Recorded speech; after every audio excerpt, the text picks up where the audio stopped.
नमस्कार दोस्तों, आज की कहानी है मूर्ख राजा और चतुर मंत्री। एक समय की बात है, दियत्स नाम की नगरी एक नदी के किनारे बसी हुई थी। वहाँ का राजा बहुत ही मूर्ख और सनकी था।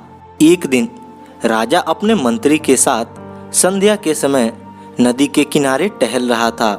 तभी उसने मंत्री से पूछा, मंत्री बताओ, यह नदी किस दिशा की ओर और कहाँ बहकर जाती है?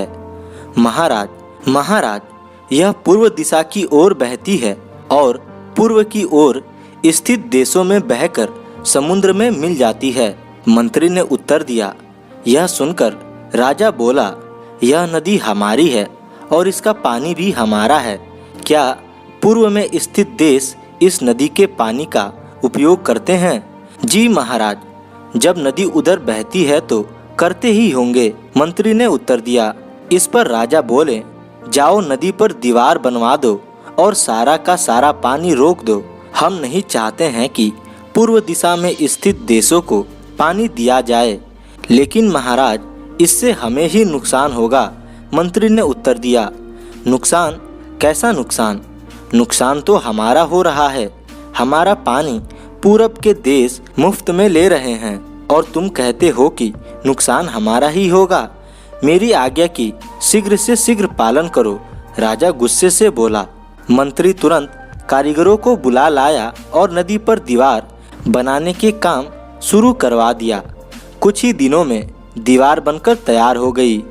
राजा बहुत खुश हुआ, पर उसकी मूर्खता की वजह से कुछ समय बाद नदी का पानी शहर के घरों में घुसने लगा। लोग अपनी परेशानी लेकर मंत्री के पास आए।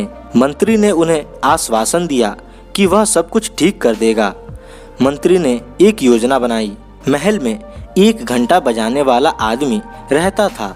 वह हर घंटे एक समय के अनुसार घंटा बजा देता था, जिससे सभी को समय का पता चल जाता था। मंत्री ने उस आदमी को आदेश दिया कि वह आज रात को जितना समय हो उसका दोगुना घंटा बजाए। आदमी ने ऐसा ही किया। जब रात के 3 बजे तो उसने 6 बार घंटा बजा दिया, जिसका अर्थ था कि सुबह के 6 बज गए हैं। घंटा बजते ही सभी लोग उठ गए। राजा भी उठ गया और बाहर आ गया। वहाँ पर मंत्री मौजूद था।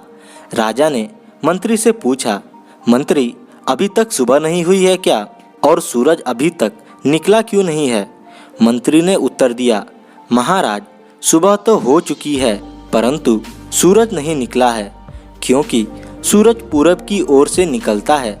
शायद पूरब के देशों ने सूरज को रोक दिया है, क्योंकि हमने उसका पानी रोक दिया था। इसलिए अब हमारे राज्य में कभी सूरज नहीं निकलेगा। राजा बहुत चिंतित हुआ और बोला, क्या अब कभी भी हमारे देश में सूरज नहीं निकलेगा? हम सब अंधकार में कैसे रहेंगे? इसका उपाय बताओ मंत्री। महाराज, यदि आप नदी का पानी छोड़ दें तो शायद वो भी सूरज छोड़ देंगे, मंत्री ने उत्तर दिया।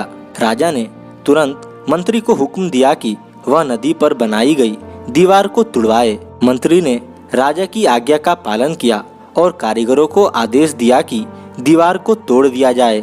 कारीगरों ने दीवार तोड़ दी और जैसे ही दीवार टूटी, सचमुच सूर्योदय का समय हो चुका था और दिव्यमान सूरज चारों तरफ अपनी लालिमा बिखेर रहा था।